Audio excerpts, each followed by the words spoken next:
Good morning, ladies and gentlemen. Welcome back to another episode here on African Confessions. The following story that you're going to be listening to, it comes from a translation of a message that I received. The translation of that message, it reads like this. Hello, Brother Nanshi, how are you? Can you please post my own story as hidden identity? I am a man who is staying here in Harare. I do have a truck and I have a contract with this other mine here in Zim. So usually my truck, it goes to South Africa, it goes there to deliver coal. And then when it comes back, it will be carrying some grains. It might be maize, beans, or even soya beans. So that is the other business that I have. But I rely mostly on one of the supermarkets that I have. I have a very big supermarket that is outside of Harare. In here in Harare, I have smaller supermarkets. That is how I have been surviving. But my money is not clean. Brother Nashi, my money is not clean at all. And now that I am about to die, because I keep on hearing this voice as if someone is telling me that I should prepare to die. I even once heard a voice of a person telling me that maybe it is high time that I do go out there and purchase myself a coffin. The type of a coffin which I want to be buried in. I even had a dream about it. That was really scary. I do not want to lie to you. Even this other day when I was driving, I found myself, I was around Willowville, very close to Nyaradzo. So I asked myself, what was I doing there? And I just found myself parked in front of a funeral home. It really scared me when I realized that this was what was happening to me. It is not an easy thing to always have these dreams, and in your dreams you'll be attending your own funeral. I tell you that this is quite scary. So later on in the evening, when I had gone to bed, I had a dream. In my dream, I saw that I was driving. Since I am staying here in Borodale, I drove into town and I was telling myself that I wanted to go and check up on my supermarket, which is in town. But I drove past the CBD. All of a sudden, I was at Rothman's.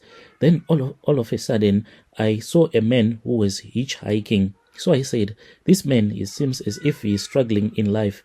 Let me give him a lift. I picked up that man. This man, when he came into my car, he started laughing at me as if he had tricked me. He then started beating me up.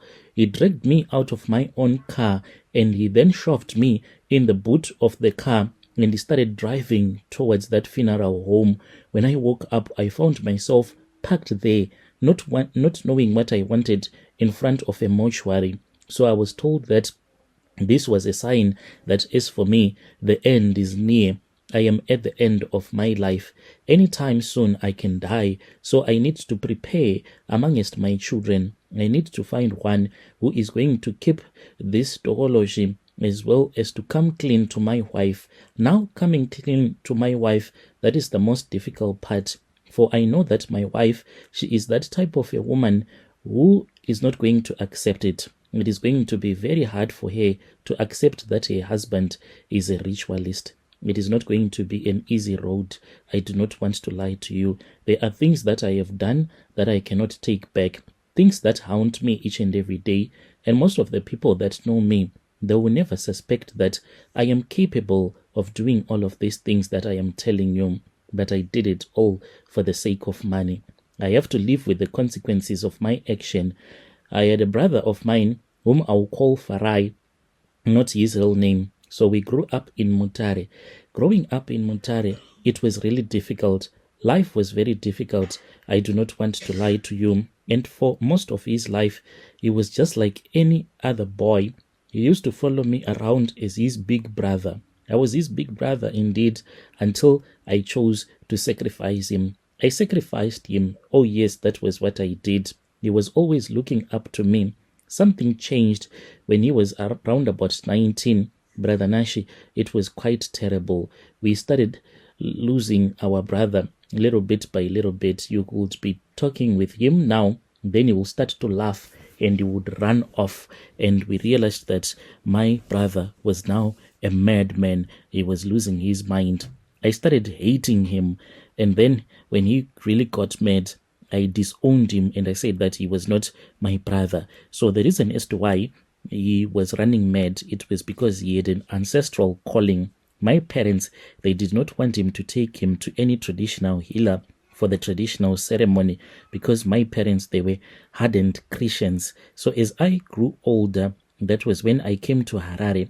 I came to Harare and I then went to a healer, a witch doctor. He was from Malawi, and I was told that my brother, he was someone who had a gift. He was supposed to become a traditional healer, a sangoma, but my father had been told about this even before he had been born. And my father, he had refused, saying that he did not want any of his children to follow the African religion, since they were Pentecostal Christians. So our ancestors, it was said that they were now punishing my parents and also punishing my brother at the same time, since he could not accept that calling for him to become a traditional healer. My brother, he was now mentally ill. I was working in Harare. I got married and I had my own achievements, and I kept on going to different traditional healers until I bought a car. When I bought my car, I was told that this car was going to kill me. I was going to have an accident because there were some of my relatives who had already done some African magic on that car, and they wanted me to always spend money on that car, and it was always going to give me problems, always at the mechanics, because they were jealous of me. So the healer then said that the only thing that we could do was to strengthen me, and also I can start my own business, in which I agreed. I was told to go back to the village. I had some charms. When I was returning back to Harare, I was supposed to kidnap my brother, and then I was supposed to drop him, the madman, my brother, in the middle of nowhere, so that I can use him for my rituals. I went back to Mutare, and when I was about to return back, at first I took my brother. I went with him to the grocery stores. I bought him some bread and some cold drink, and he had that habit, when you give him money, he would go around the village until the money was finished, buying and buying. I then left that same night, but I did not go anywhere far. There was a lodge just outside of our village where I was staying, hidden there. I then returned back to the village. This was about 2 days later. To my parents, I called them and I lied to them that I had already arrived in Harare. I convinced my brother late at night when I returned to the family compound, and I saw him. He was sitting outside, just staring into the night, not doing anything. It was quite scary. I showed him some money as he was talking to himself. He immediately recognized me. He said, brother, brother, but I told him to keep his voice down because I had some money that I wanted to give him. And if he was going to keep on shouting, then our parents were going to hear him and he was going to get locked up and they will steal his money. He followed me to my car. Then me and him, we drove off.